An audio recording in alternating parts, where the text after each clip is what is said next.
ನಮಸ್ಕಾರ ಸ್ನೇಹಿತರೆ.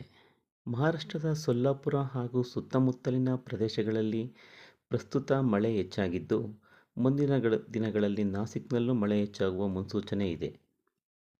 ಆ ಪ್ರದೇಶಗಳು ಹೆಚ್ಚು ಟೊಮೆಟೊ ಬೆಳೆಯುವ ಪ್ರದೇಶಗಳಾಗಿದ್ದು, ಹೆಚ್ಚು ಮಳೆಯಾದರೆ ನಿಮಗೇ ತಿಳಿದಿರುವಂತೆ ಟೊಮೆಟೊ ಬೆಳೆಯಲ್ಲಿ ರೋಗಗಳು ಹೆಚ್ಚಾಗುತ್ತವೆ.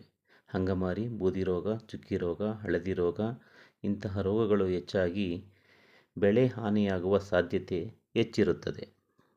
ಆದ್ದರಿಂದ ಪ್ರಸ್ತುತ ಯಾರು ಟೊಮೆಟೊ ಬೆಳೆ ಹಾಕಿದ್ದೀರಿ, ನೀವುಗಳು ಇಲ್ಲೂ ಸಹ ಮುಂದಿನ ದಿನಗಳಲ್ಲಿ ವಾತಾವರಣದ ವ್ಯತ್ಯಾಸ ಆಗುವುದರಿಂದ ಮುನ್ನೆಚ್ಚರಿಕೆ ಕ್ರಮವಾಗಿ ಸೂಕ್ತ ಶಿಲೀಂಧ್ರನಾಶಕಗಳನ್ನು, ಫಂಗಿಸೈಡ್ಗಳನ್ನು ಸಿಂಪಡಿಸಿಕೊಂಡು ಬೆಳೆಯನ್ನು ಆರೋಗ್ಯವಾಗಿ ಕಾಪಾಡಿಕೊಳ್ಳಿ. ಏಕೆಂದರೆ ಇದೇ ರೀತಿಯಲ್ಲಿ ಮಳೆ ಹೆಚ್ಚಾದಲ್ಲಿ ಮುಂದಿನ ದಿನಗಳಲ್ಲಿ ಟೊಮೆಟೊ ಬೆಲೆ ಹೆಚ್ಚಾಗುವ ಸಾಧ್ಯತೆ ಇರುತ್ತದೆ.